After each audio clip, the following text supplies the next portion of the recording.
Forbes magazine's list of the world's richest people mirrors the remarkable changes in the global economy.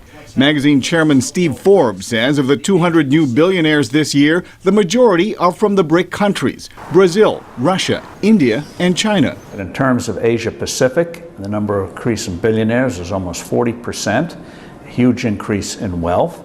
In terms of the BRICS, you saw Russia go from 62 billionaires to 101, Brazil from 18 to 30.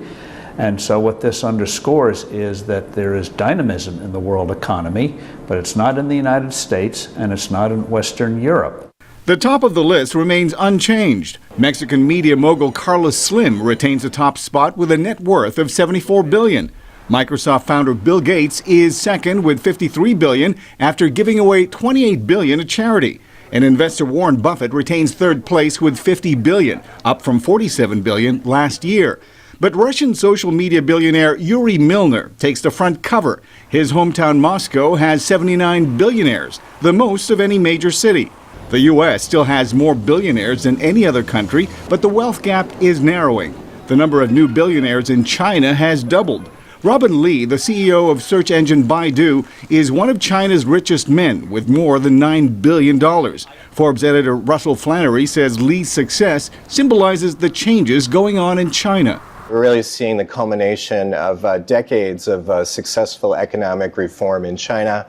Private sector companies are getting a lot more legal protection, a lot more financial sector support than they ever had before. But Chinese consumers say the government must do more to help its middle class.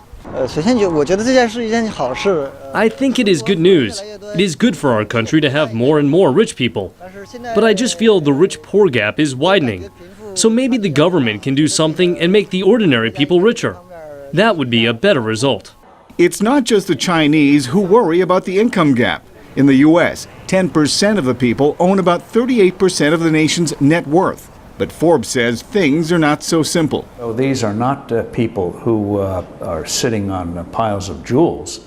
They're creating businesses, and if the businesses do not do well, which means you have to have customers who have the means to make these businesses go, then we all end up losing. So these are creators. They're not plutocrats. These are doers, making things happen. And when they do well, we all do well. Despite a difficult recession for many, the wealth of the world's billionaires is up 25%, and their average net worth is now $3.7 billion, up from $3.5 billion last year. Arcega, VOA News.